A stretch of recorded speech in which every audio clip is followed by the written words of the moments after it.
There's a lot of NBA players out there that draft time comes up and we think their projections are going to be high, you know? Yeah. The number one pick, we think they're going to be elite. And maybe they end up having solid careers. What I want to talk to you guys about are the players that they didn't quite live up to the hype, but they had solid careers. Can you guys tell me, if I name you some players, if they lived up to the hype or if they fell short of the hype? In your personal opinion, all right? Because I trust you guys, all right? Let's hear it. All right, we're going to start with the guards first. You ready? That lived up to the hype or maybe didn't. Penny Hardaway. He lived up to the hype. You think so? Yeah. Like, before we even go further, I think injuries is a big part of probably a lot of people you're going to name. Yeah. So it almost depends when the injury happened. Before the injury, he lived up to the hype. You know, made the finals, outdid Jordan in terms of votes in the All-Star game, like had a very popular shoe. Yeah. So if I'm going off of what he actually did before he got injured and it like went south, he lived up to the hype. Okay. How good do you think Penny would have been if he lived up to the hype? The next Magic Johnson? I don't know about that because he already wasn't there, but I think he would have been a clear Hall of Famer for sure. Okay. All right, next one, Steve Francis. Ooh, Steve Francis. I was a big Steve Francis fan. I would say he didn't live up to the hype. He was in an era in the NBA where guys fell off like so fast. It's like 1 year they're an all-star, the next year they're not even starting. There was no gradual fall off in those days, it felt like. So he didn't live up to the hype. Okay. Gilbert Arenas? He didn't live up to the hype. It was too short-lived. Too short-lived? Too many guns? Too many guns.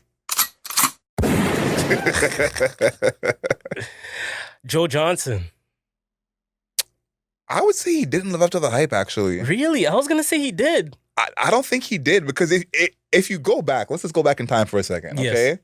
Phoenix Joe Johnson. Yeah, run and gun Suns. And everyone thought it was a travesty that he got traded and end up on the Hawks. What we thought Joe Johnson was going to be when he was on Phoenix, he was good, but he never challenged for an MVP, never was a top 10 guy, really. But Hawks Joe Johnson was a problem. No, he was very good. He was very good, but I think people thought he was going to be like challenging for best player in the league, or at least best at his position type of player. He was almost like a DeMar DeRozan of his era. Like very solid, very good, but never felt elite. So I think if you go back to Phoenix, people thought he was going to be elite for sure. He could give a big dog in the league 30, but he's not a big dog himself. Yes. I understand. Alpha on some nights. On some nights. Nights. Last guard I got here is Tyreke Evans. Oh my goodness. Definitely no for this one. But people thought Tyreke Evans was the 1, not the 2. I mean, amazing rookie year. Yeah. That was a crazy one. I don't even know what happened to him. Do you feel like Sacramento stunted his development? I don't know if I could. It was a bad time for Sacramento. It was, but like, I don't know. I don't know if I can blame Sac for that one because I think he had chances other places and it still didn't work out. So okay.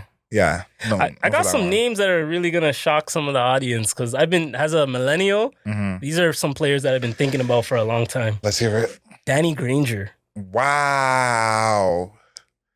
This is a big injury one. Danny Granger used to be nice. Yeah. Like, Danny Granger used to be the player that me and my cousin would bring up to see like how much someone knew ball. Yeah. We're like, whatever you think about Danny Granger, that's what we could tell if you're watching or not.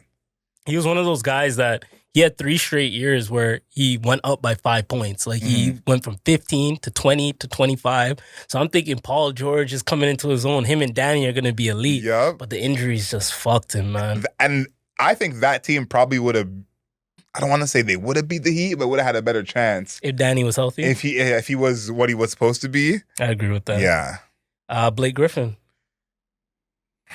I'm a big Blake Griffin fan. So I don't want to say he didn't live up to the hype because he had, like, if you look at his career, he's probably going to the Hall of Fame. So to say that, like, a Hall of Famer, you know, what he achieved, like, he made All-NBA when he was with Detroit. 100%. He had some moments. Like 7, 8-time All-Star. Yeah, so I can't say he didn't live to that. I think he did. Like, he came third in MVP once, made All-NBA a bunch of times, first rookie to make the All-Star game in I think 20 years. Yeah, he had an So, amazing rookie season. yeah. Brought LA Clippers to like some type of relevance. No, he's the reason like LA is anything right now. 100%. Like Chris Paul doesn't go there if Blake's not there. Yeah, and without Blake, Chris, and DeAndre, Mhm. who knows of them getting Steve Mhm. Ballmer to buy, Yeah. or getting Paul George and getting Kawhi. Kawhi. Like it started with Blake, if we're keeping it honest. So yeah, I would say he did. Okay. I would say he did. Lamar Odom. Ooh, you're choosing some of my favorite players. Right on. I would say that he didn't, and I'll say why they say he didn't, Talk because to me. the high school Lamar Odom, people thought he was gonna be like 10-time All-Star, could be a face of the league somehow. And to be fair, he was a great player, champion, very impactful player. But I think people saw more individual success for him in his career. I think when he got drafted and he was coming up, Yeah. if you ask someone in that moment what Lamar Odom would have been, they would have said, oh, he's making at least 5 All-Star teams and averaging 25. Did he make one? I don't think he I made don't an think he All-Star did. team, yeah. But 2-time champion, 6th man of the year. Yeah. If you were Lamar Odom and I walked up to you and asked you if you had a successful career, what would you say? I would think he said that he did. I think, again, all the winning that he did, the success that he had, that I feel like means successful career. Okay. And he was respected by his peers. He was. Yeah.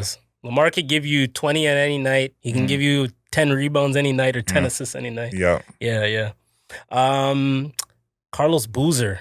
Oh, wow. That's the last one I got. I think he did. I was never a big Boozer guy.